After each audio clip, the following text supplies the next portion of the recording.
Bismillahirrahmanirrahim. Assalamualaikum warahmatullahi wabarakatuh.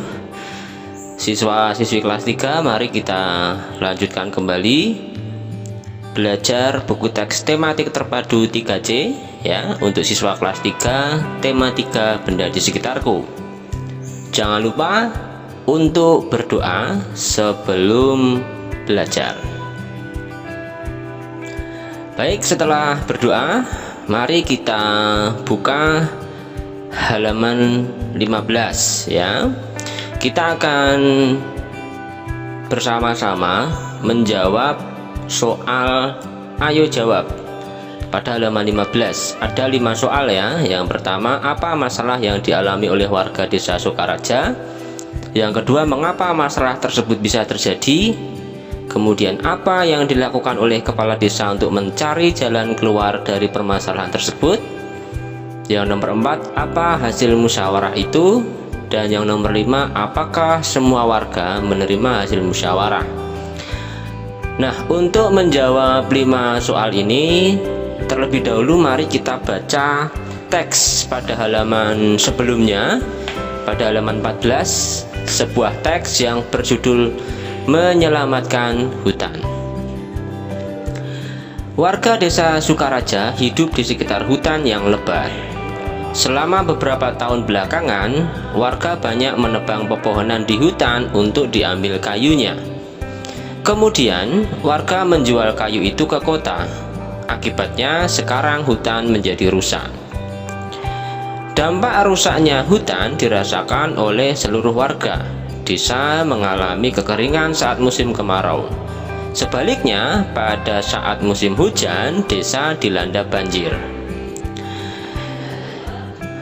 Kepala desa Sukaraja berpikir untuk mencari jalan keluar dari masalah tersebut. Akhirnya, kepala desa memanggil warga untuk berkumpul di balai desa. Mereka pun berkumpul melakukan musyawarah untuk memecahkan permasalahan yang terjadi. Seluruh warga menyadari bahwa timbulnya kekeringan dan banjir merupakan akibat rusaknya hutan. Akhirnya, hasil musyawarah menyepakati bahwa seluruh warga akan bekerja sama melakukan penanaman kembali hutan yang rusak. Nah, demikian ya, sebuah teks yang berjudul Menyelamatkan Hutan. Di sini terdapat gambar 1.9, warga desa Sukaraja sedang bermusyawarah. Dan gambar 1.10, warga masyarakat melakukan penanaman kembali hutan yang rusak atau melakukan reboisasi. Baik, sekarang mari kita jawab bersama-sama pertanyaan yang diajukan. Saya sudah menuliskan jawabannya pada selembar kertas ya, pada buku saya. Oke, untuk nomor 1, apa masalah yang dialami oleh warga desa Sukaraja? Masalah yang dialami oleh warga desa Sukaraja adalah rusaknya hutan ya, atau hutan yang rusak. Kemudian, akibat dari hutan yang rusak itu adalah pada musim kemarau mereka akan kekeringan, dan sebaliknya ketika musim hujan desa akan dilanda banjir. Itulah masalahnya ya. Akar masalahnya adalah hutan yang rusak itu tadi. Kemudian yang nomor 2, mengapa masalah tersebut bisa terjadi? Nah, mengapa hutan bisa rusak? Nah, karena seperti yang disebutkan di paragraf yang pertama tadi ya, hutan rusak itu karena banyak warga yang menebang pohon untuk diambil kayunya ya. Jadi warga banyak menebang pohon untuk diambil kayunya, kemudian menjualnya ke kota.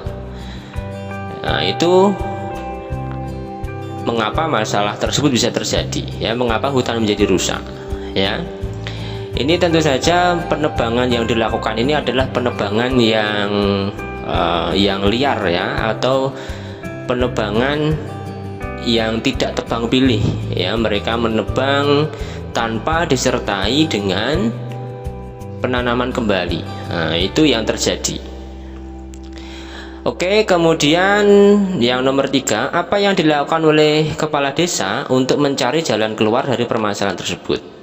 Yang dilakukan oleh kepala desa terdapat pada paragraf yang ketiga. yaitu kepala desa memanggil seluruh warga untuk bermusyawarah di balai desa. Itulah langkah yang diambil oleh kepala desa untuk menyelesaikan masalah tersebut.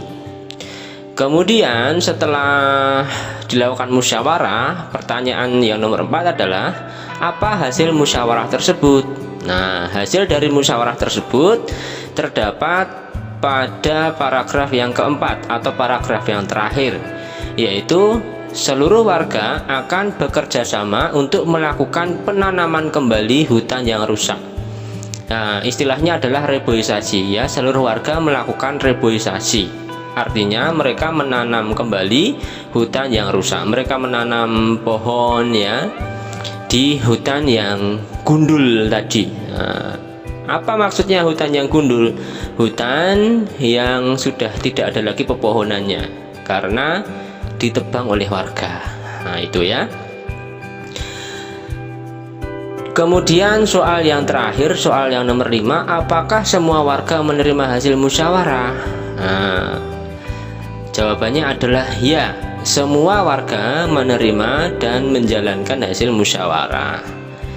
Tandanya apa warga menerima dan menjalankan hasil musyawarah? Ya, warga melakukan penanaman kembali ya, bekerja sama melakukan reboisasi atau melakukan penanaman kembali. Itulah tanda bahwa seluruh warga menerima hasil musyawarah. Nah, yang perlu saya jelaskan kepada kalian adalah apabila ada warga yang tidak hadir dalam musyawarah, apa yang sebaiknya dia lakukan? Ya, warga yang tidak ikut dalam musyawarah harus menerima, ya harus menerima musyawarah yang hasil musyawarah yang sudah disepakati. Ya, tidak boleh dia kemudian menolak atau marah ya gara-gara tidak sependapat. Karena dia tidak hadir, maka harus menghormati keputusan musyawarah, harus menjalankan apa yang sudah diputuskan dalam musyawarah. Itu ya, hal itu merupakan salah satu pengamalan sila-sila Pancasila, yaitu sila yang keempat atau sila kerakyatan yang dipimpin oleh hikmat kebijaksanaan dalam permusyawaratan atau perwakilan. Begitu ya. Demikianlah pembahasan kita untuk halaman 15. Mudah-mudahan bisa dipahami ya. Dan sampai jumpa pada pembahasan latihan selanjutnya. Jangan lupa untuk berdoa setelah selesai belajar. Akhir kata, wassalamualaikum warahmatullahi wabarakatuh.